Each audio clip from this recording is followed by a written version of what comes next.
Hello दोस्तों, exact mister में आप सभी का स्वागत करते हुए मैं हूं अशोक कुमार राज और मेरे तहे दिल से आप सभी को नमस्कार, आदाब, सत श्री अकाल, राम राम। दोस्तों, मैं आशा करता हूं कि आप सभी कुशल मंगल है बाबा साईनाथ की कृपा से। और आज एक बहुत बेहतरीन साई लीला को लेकर आप लोगों के सामने हाजिर हूं। ये साई की लीला होती है कि कुछ हम समझ नहीं पाते हैं और किस किस तरह से बाबा लीला करते हैं, इसीलिए तो ये सब वीडियो आप लोगों के सामने लाने के लिए हम प्रस्तुत करते हैं। तो चलिए, सबसे पहले आप लोगों से मेरी गुजारिश है कि आप लोग जो भी सच्चे साईं भक्त पहली बार इस चैनल पर आए हुए हैं, इस वीडियो को एक लाइक देकर चैनल को सब्सक्राइब जरूर कर दीजिए। तो चलिए, अब मैं इस साईं लीला की शुरुआत करता हूं। यह साईं लीला एक्चुअली बहुत पुराना एक किस्सा है। आप लोग ध्यानपूर्वक सुनते जाइए, आप लोग को पता चल जाएगा। तो सबसे पहले मैं उनसे परिचय करवा देता हूं जिन्होंने आज इस साईं लीला के बारे में कहा है। वो है हमारे साईं परिवार की ही एक बहन। ये देखिए, ये है हमारे साईं परिवार की बहन। इनका नाम है मधुमती कुर्मी और ये रहते हैं बिहार के छपरा में। सबसे पहले तो इन्होंने मुझसे ये कहा कि मैंने काफी दिन से आपके वीडियोस में बहुत सारे बाबा की लीलाओं को देखते आई हूं और आज भी मैं आपके चैनल के वीडियोस को देखती रहती हूं। बड़ा अच्छा लगता है कि बाबा साईनाथ किस तरह से अपने भक्तों पर ध्यान रखते हैं और बाबा की लीलाओं के बारे में, भभूति के बारे में बहुत कुछ हमें मालूमात होते रहते हैं। तो मैंने उनको बोला, ठीक है, बहुत बहुत धन्यवाद आपको कि आप इस तरह से मेरे चैनल के वीडियोस को देखते रहते हैं। ये तो मेरे लिए बहुत खुशी की बात है और आप ही लोगों के लिए मैं इतनी मेहनत करता हूं और इस तरह से वीडियोस को आप लोगों के सामने लाते रहता हूं जिसमें बाबा साईनाथ की कृपा किस तरह से होती है अपने भक्तों पर, इन सारी बातों को आप लोगों तक पहुंचाने के लिए। और आप लोगों को तो पता चल ही जाता है कि बाबा साईनाथ किस तरह से अपने भक्तों पर कृपा दृष्टि रखते हैं, किस तरह से बाबा अपना कारनामा करते रहते हैं। तो उन्होंने कहा कि मुझे बहुत दिन से पता था कि आपका नंबर डिस्प्ले में दिखते रहता है, पर मैं साहस नहीं जुटा पाई कि पता नहीं ये घटना साईं लीला के हिसाब से आप इस चैनल में लाएंगे भी या नहीं। लेकिन आखिर में मैंने आपसे बात करने के लिए ही फोन किया था कि अगर हो सके तो इसको आप लीला में शामिल कर देना, बिकॉज बाबा का नाम इसमें सम्मिलित है। और वो कैसे, वो आगे चल के आप लोग को अब मैं बताता हूं। तो मैंने बोला, ठीक है, ये तो बहुत खूबसूरत लीला है और इसको मैं जरूर एग्जैक्ट मिस्ट्री चैनल पर लेके आऊंगा। तभी मैंने उनको जब बोला तो उन्होंने सारा वाकया मुझे खुलकर बताया और मैं उनसे बात करते हुए वाकई खुद भी हंस पड़ा था कि हमारे पूर्वज भी कैसे कैसे थे, लेकिन बड़े जेन्युइन थे। सच्चाई के सिवा उन लोगों में कोई झूठ का मतलब नहीं रहता था। आप लोग अब सुनते रहिए। हमारे मधुमती बहन ये कहते हैं कि ये घटना है उनके दादाजी की, जो कि इस वक्त हमारे बीच नहीं है। बाबा साईनाथ उनके आत्मा को शांति दे। इनके दादाजी एक थिएटर ग्रुप में काम किया करते थे उस वक्त, और उनके साथ में एक कोऑपरेटिव रोल निभाने के लिए जो काम करने वाली थी हीरोइन, वो थी उनकी दादी। अब यहां पे घटना ऐसा होता है कि उनकी दादी जो है, उनकी दादी उनके साथ में काम करते हुए इस तरह से इनके दादाजी पर फिदा हो गए थे कि वो खुद को रोक नहीं पाई आखिरी तक। यानी उन्हें हमेशा के लिए एक ही टारगेट रहा कि मुझे चाहिए तो सिर्फ और सिर्फ वही बंदा चाहिए जिसे मैं पसंद करती हूं। उन लोग काम करते गए, साल 2 साल उन लोग साथ में जब काम किए, साथ में काम करने के बाद अचानक से इनकी दादी जो है, इनकी दादी बहुत प्यार कर बैठे अंतर्मन से। और वो कौन है? इनके दादाजी। अब दादाजी से वो इतनी चाहत रखती है, इनके दादाजी को कोई फर्क नहीं पड़ा। इनके दादाजी को हालांकि कुछ मालूम ही नहीं कि वो सामने वाली मुझसे इतनी प्रभावित है और वो इतनी चाहत रखती है, मुझसे इतना प्यार करती है। और ये बात किस तरह से आगे बढ़ते रहता है, इसको गौर से सुनिए, बहुत ही इंटरेस्टिंग है, मजा आ जाएगा कसम से। इन्होंने कहा, हमारे मधुमती जी ने, कि इनकी दादी जो है, इनकी दादी के भाई का एक दोस्त वो ट्रक ड्राइवर थे और ट्रक चलाने की वजह से उन्हें बहुत जगह पे घूमना पड़ता था। और इसी सिलसिले में जब वो एक बार शिरडी की तरफ गए तो शिरडी में उनकी पहचान किसी से हुई और उन्होंने उनसे ये कहा कि भाई यहाँ पे साईं बाबा का एक मंदिर है, क्या तुम जानते हो? बोले कि नहीं, मैं तो नहीं जानता हूँ। कहा कि ठीक है, चलो मैं तुम्हें साईं बाबा का दर्शन करवा के लाता हूँ। हालांकि उस वक्त जो है मंदिर इस तरह से नहीं था, फिर भी उनके साथ में इनकी दादी जी के भाई का दोस्त है, वो गए, बाबा साईनाथ का दर्शन किए और वहाँ पे से कुछ प्रसाद वगैरह वो साथ में लेकर आए थे, जो इनके घर में भी दिए थे, यानी हमारे मधुमती जी के दादी के भाई के हाथ से इन लोगों के घर में दिए। और इनका भाई जो है, इनका भाई जब उनके दोस्त से सुने बाबा साईनाथ के बारे में तो वो भी साईं पर भक्ति रखने लगे। और उसके बाद उन लोग एक बार इकट्ठे कई सारे दोस्त मिलकर बाबा साईनाथ का दर्शन भी करके आए थे और वहाँ से कुछ तस्वीर वगैरह लेकर आए थे, बाबा के प्रसाद वगैरह सब कुछ। और उस वक्त से इनके घर में जो है धीरे धीरे बाबा साईनाथ को मानना शुरू किए थे मधुमती जी के दादी के घर में। और तभी से मधुमती जी की दादी भी जो है वो बाबा साईनाथ को मानने लगे। जैसे कोई थिएटर में परफॉर्म करना है, परफॉर्म करने जा रहे हैं तो बाबा को प्रणाम करके जाया करते थे। उनके मंदिर में वो तस्वीर रखी हुई थी और उनको बहुत अच्छा लगता था बाबा की वो तस्वीर। तो वो हमेशा के लिए जब भी परफॉर्मिंग में जाती थी बाबा को स्मरण करके जाती थी और बाबा को आने के बाद वो धन्यवाद भी करती थी कि काम बहुत अच्छा से रहा, आज मेरा परफॉर्मेंस बहुत अच्छा रहा।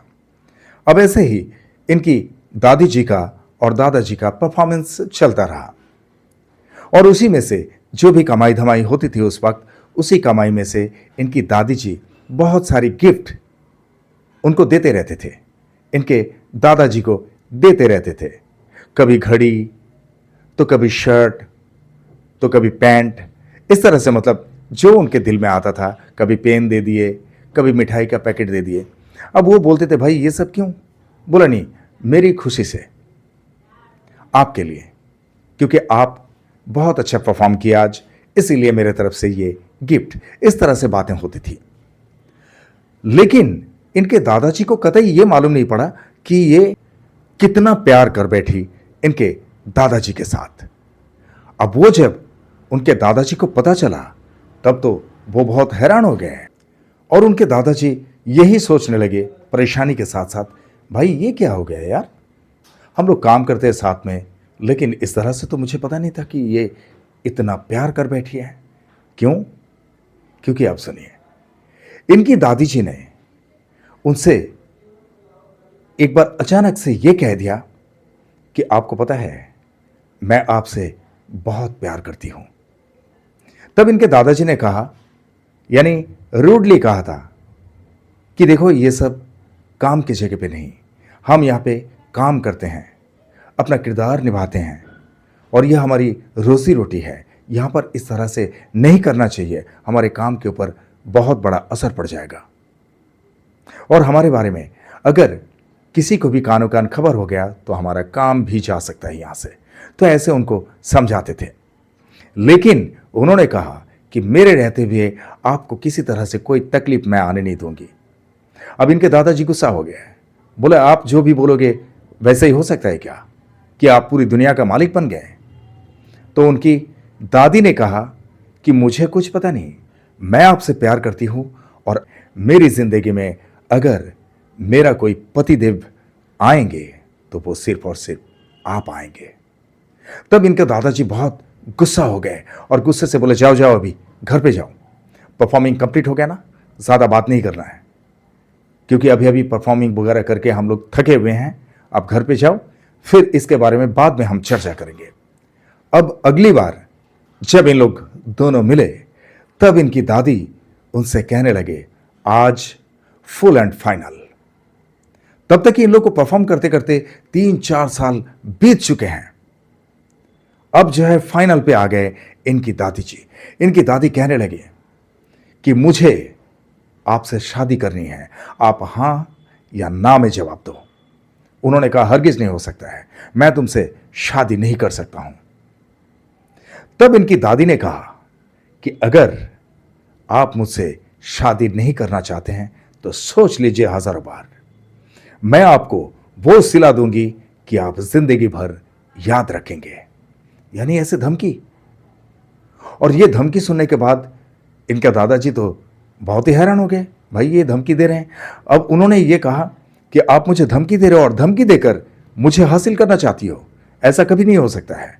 तुम जो कुछ भी सोचो, जो कुछ भी समझो, वो तुम्हारी मर्जी है, मैं यहां पे कुछ नहीं कर सकता हूं। इसीलिए क्या तुम मुझे गिफ्ट वगैरह देती रहती थी? तो उन्होंने कहा, और क्या, मैं आपसे बहुत प्यार करती हूं और इसीलिए आपको इतने दिनों से मैं गिफ्ट वगैरह देती रही।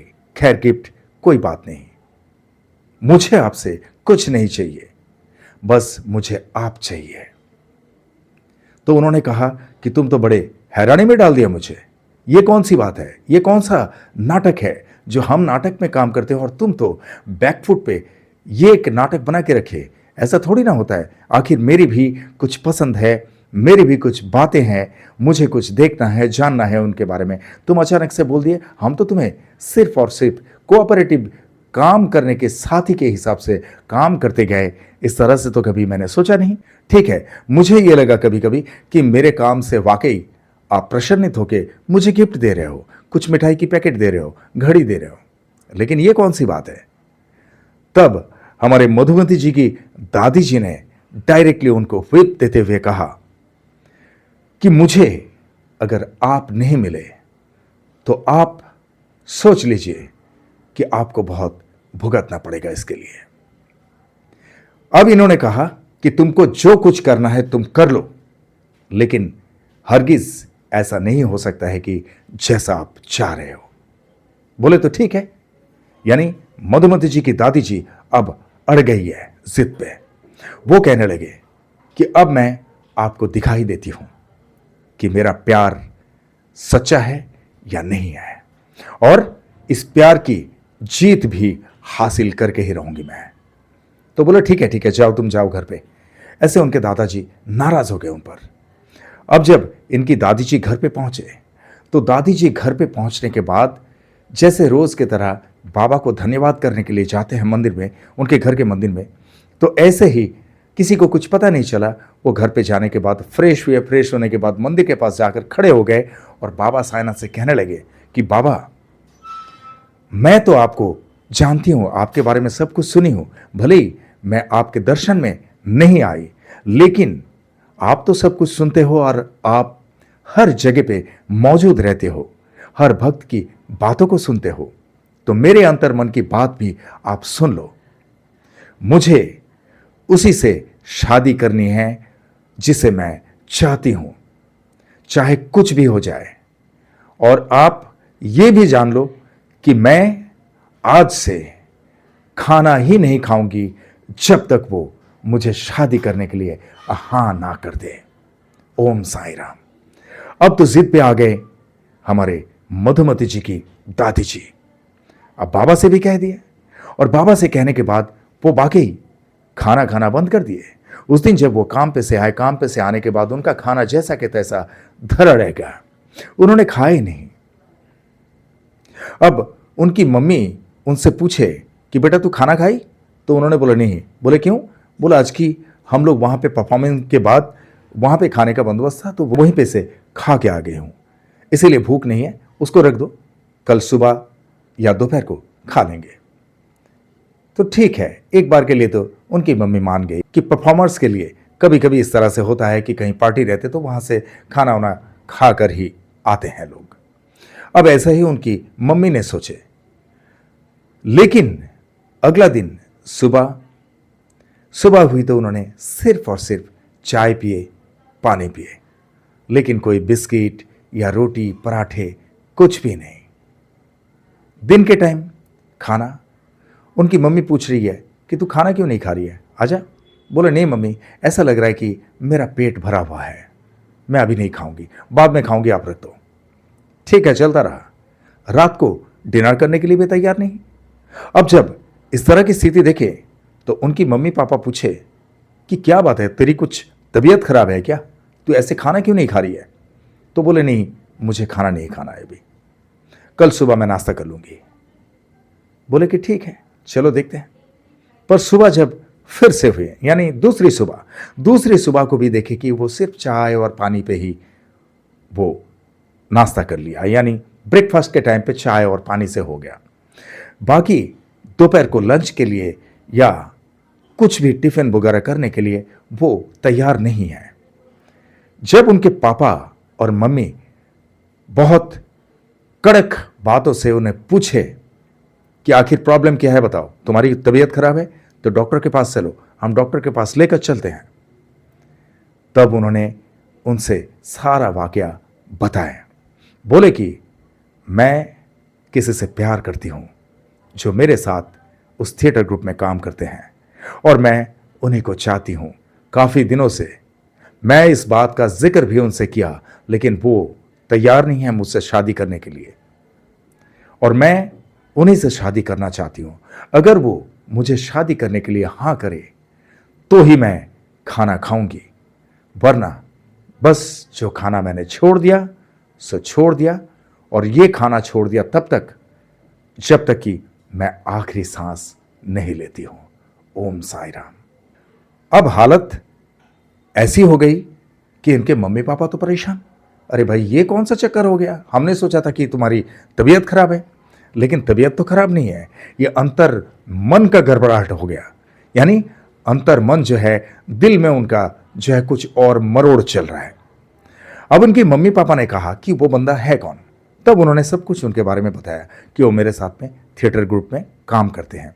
हालांकि वो जो है, यानी मधुमती जी के दादाजी जो है, इनके दादी के घर से उनके पड़ोस के गांव में ही वो रहते थे, यानी आजू बाजू के गांव के ही रहने वाले, बहुत ज़्यादा लंबा दूरी से नहीं, क्योंकि एक ही थिएटर ग्रुप में वो जो रूरल एरिया का होता है ना, यानी ग्रामीण क्षेत्र में जो थिएटर ग्रुप्स चलते थे पहले, उसी ग्रुप में उन लोग दोनों साथ में काम करते थे और भी सह कलाकार उन लोगों के थे। अब क्या है कि इनकी मम्मी पापा को जब ये बात पता चला तो इन लोगों ने कहा, बेटी, ऐसे तो किसी के मन को जीतना आसान नहीं है। अगर वो बंदा तुम्हें ना कर दिया तो क्यों उसके पीछे पड़ना है, तुम अपनी जिंदगी को क्यों बर्बाद कर रहे हो।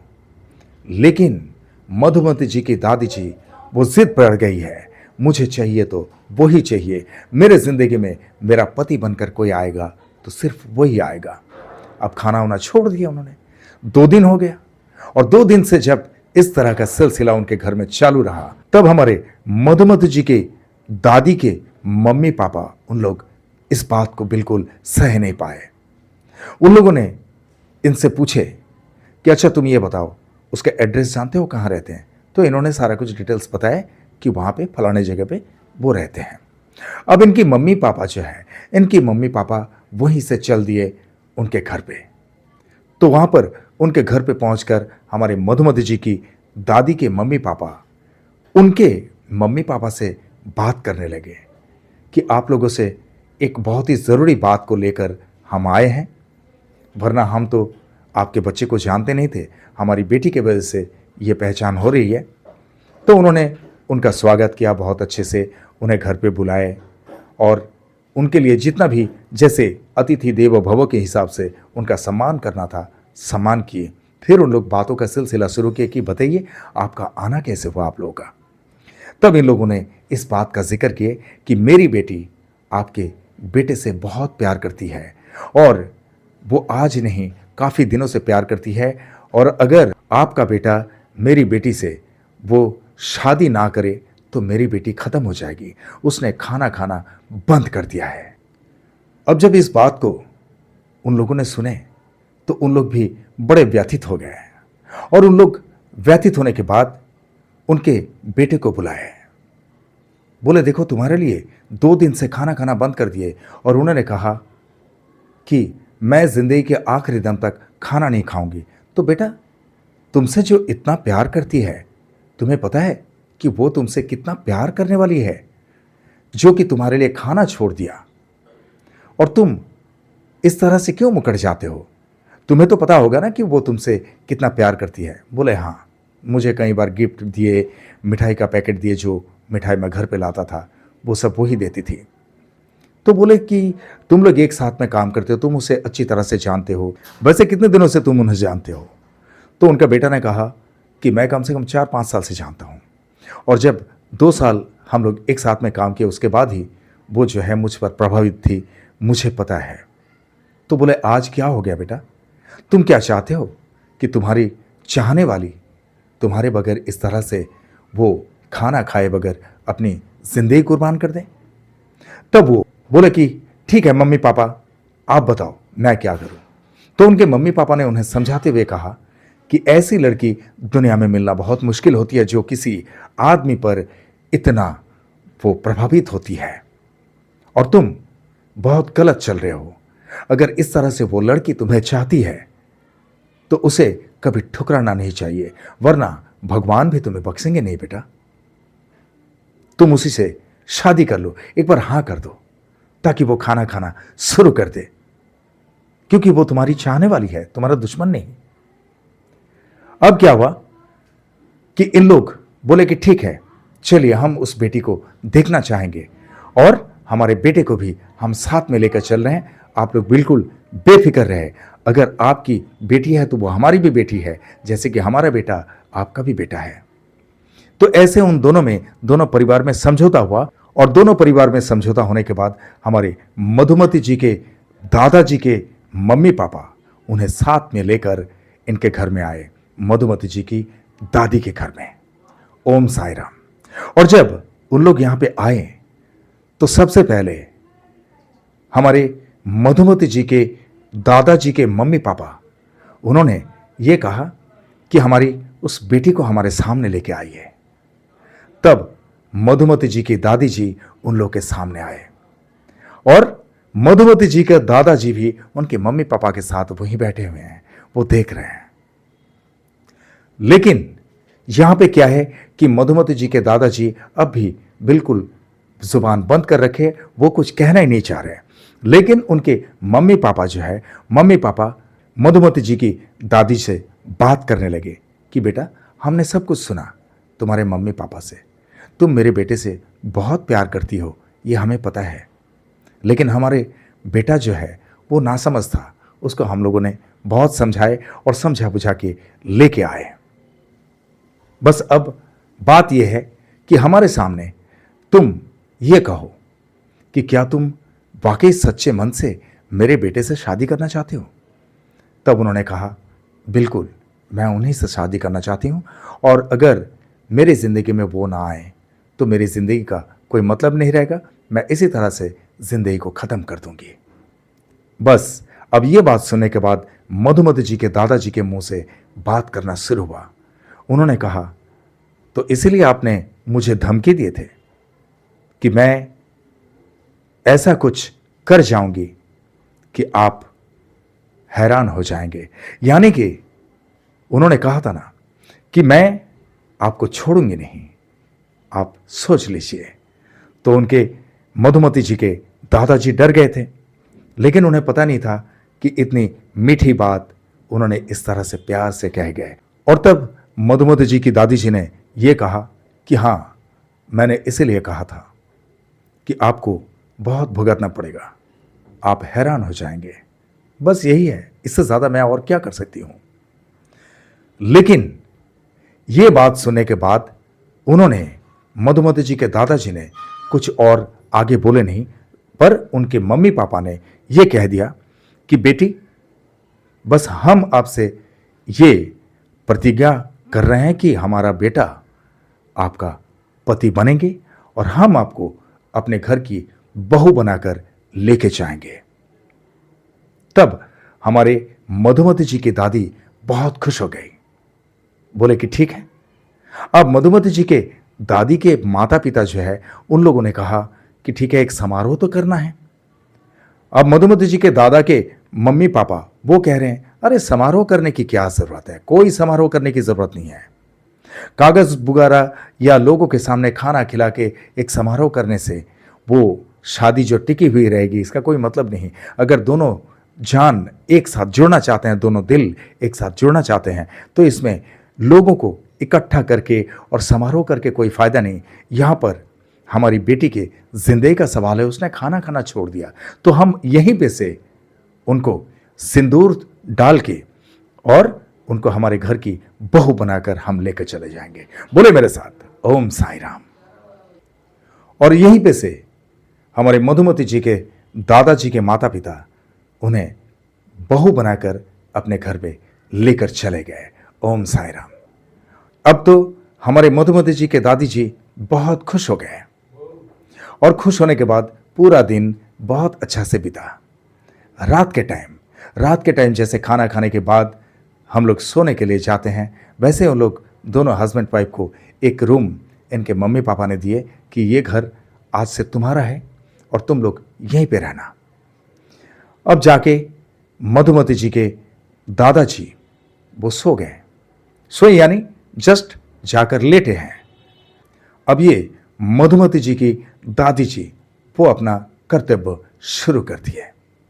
उनके लिए सोने से पहले गरम दूध वगैरह ला के पिलाना, उनके पैरों में तेल लगाकर मालिश कर देना, ये सारा कुछ उन्होंने किया। बोले मेरे साथ, ओम साई राम। अब तो हमारे मधुमती जी के दादाजी बहुत खुश हो गए और वो भी रोने लगे और रोते रोते उनसे कहा कि देखो, अगर मेरी नादानगी से कुछ भी तुम्हें तकलीफ हुई, इसके लिए मुझे माफ कर देना। मुझे बहुत दुखद लग रहा है आज कि तुम इतने दिलो जान से मुझे चाहते हो।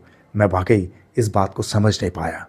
आखिर मेरी मम्मी पापा अगर मुझे ना समझाए होते तो शायद आज भी मैं समझा नहीं होता। मम्मी पापा को इसके लिए बहुत बहुत धन्यवाद। तब हमारे मधुमती जी की दादी जी ने कहा, ठीक है, आपके मम्मी पापा को तो धन्यवाद जरूर है। अभी कुछ ही दिनों में हम घर पे चलेंगे। हमारे घर के मंदिर में बाबा साईनाथ रखे हुए हैं।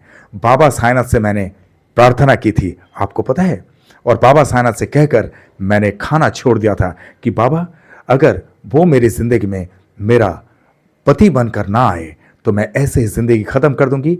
बाकी सब कुछ तुम जानते हो, अगर तुम चाहते हो तो हम जरूर मिल जाएंगे और तुम जरूर मिला दोगे। ओम साई राम। आखिर बाबा साईनाथ के चरणों में उन लोग दोनों के दोनों जब घर पे गए तो घर पे जाने के बाद बाबा साईनाथ को नमस्कार करते हुए बहुत बहुत धन्यवाद दिया कि बाबा आज आपकी कृपा से दो जिस्म एक जान बन गई और सब कुछ आपकी कृपा से संभव हुआ। और आप इस तरह से बातें सुनते हो, ये तो बहुत ही चमत्कारी बातें हुई और हमारी जिंदगी में बस अभी इसके बाद और कोई किसी तरह की तकलीफ ना आए, इसके लिए भी आप हमेशा इसी तरह से कृपा दृष्टि रखना। बोले मेरे साथ, ओम साई राम। तो दोस्तों, ये जो वाकया है ना, कितनी खूबसूरत वाकया। अब हमारी मधुमती जी जो है, मधुमती जी इसी घटना की वजह से वो सोच रहे थे कि इसे साई लीला के हिसाब से हम गिनती करें या कोई कहानी के हिसाब से, प्रेम कहानी। तो इसीलिए उन्हें समझ में नहीं आ रहा था कि मुझसे वो कहें तो कैसे कहें। आखिर उन्होंने जब कहा तो मैंने उनसे खुद ही कहा था, नहीं, ये साई लीला के हिसाब से ही हमारे चैनल में आएंगे और हमारे साई परिवार के जितने भी भाई बहन हैं या साई परिवार के बाहर भी क्यों ना हो, सारे के सारे लोग बहुत खुश हो जाएंगे कि हर किसी की जिंदगी में इसी तरह के जीवन साथी मिले और हर कोई इतनी खुशहाली से अगर मोहब्बत भी करते हैं तो उन्हें अपने मोहब्बत पर जीत जरूर हासिल हो। बस बाबा साईनाथ सब पर इसी तरह से कृपा दृष्टि रखे। ओम साई राम। तो दोस्तों, आज के लिए बस इतना ही। मैं आशा करता हूं कि आप लोग बहुत खुश हुए होंगे और ये बहुत पुराना किस्सा है, हमारे भी दादा परदादा के ज़माने की बात है, तो वाकई एक दिलचस्पी तो इसमें है ही। और बाबा साईनाथ हमेशा ऐसे ही कृपा करे हर प्रेमी जोड़े पर जो सच्चे मन से प्यार करने वाले होते हैं। और आप लोगों के साथ में भी अगर बाबा साईनाथ की लीलाएं कुछ इस तरह से घटित हुई है तो मेरे अंडरलाइन में दिए हुए इस नंबर पे मुझसे सीधा संपर्क कर सकते हैं, या तो मुझे व्हाट्सएप में हाय लिखकर भेज देना। मैं अपने फुर्सत से आपको कॉल कर लूंगा और आपके साथ घटित लीलाओं का वीडियो बनाकर इसी तरह से एग्जैक्ट मिस्ट्री चैनल पर लेके आऊंगा। I promise it. और आप लोग जिस तरह से मुझे प्यार करते आए हैं, जिस तरह से मुझे प्यार देते आए हैं, इसी तरह से हमेशा आप लोग के प्यार की जरूरत है। आप लोग का प्यार हमेशा मेरे सर आंखों पे है। आप लोग का प्यार मेरे लिए सिर्फ प्यार नहीं, आप लोग का प्यार ही मेरे लिए आशीर्वाद है। आप लोग का प्यार और साईं कृपा अगर मेरे साथ में हो तो I can do a lot of things. इसीलिए आप लोग के दिल में एक छोटी सी जगह जरूर रखना जहां पर अशोक कुमार राज वो एग्जैक्ट मिस्ट्री हमेशा के लिए रह सके। करेक्ट? और आप लोग जो भी इस चैनल में नए हैं, आप लोग इस चैनल को लाइक करें, शेयर करें, सब्सक्राइब करें एंड बेल आइकन को जरूर दबा दें ताकि एग्जैक्ट मिस्ट्री चैनल के हर एक वीडियो का नोटिफिकेशन आप लोगों तक सबसे पहले पहुंचे और कोई भी वीडियो आप लोगों से मिस ना हो। और हां, ज्वाइन बटन को जरूर दबा देना। ज्वाइन बटन दबाने में अगर कोई दिक्कत होती है तो आप लोग थैंक्स बटन को जरूर दबा देना और उसके साथ में हाइप को भी। ठीक है? और चलते चलते मैं इतना ही कहूंगा दोस्तों, बहुत ख्याल रखिए अपना। जिस तरह से आप लोग बाबा साईनाथ पर भक्ति रखते हैं, इसी तरह से बाबा साईनाथ हमेशा आप सब पर अपनी कृपा दृष्टि रखे, हमेशा आप सब पर अपनी कृपा बरसाते रहे। ये मेरे तहे दिल से आप सबके लिए शुभकामनाएं। और जिस तरह से इत्मीनान से आप लोगों ने ये वीडियो देखे हैं, जिस तरह से अपना कीमती वक्त देकर ये वीडियो देखे हैं, इसके लिए आप सभी को मेरे तहे दिल से बहुत बहुत धन्यवाद के साथ ओम साईं राम।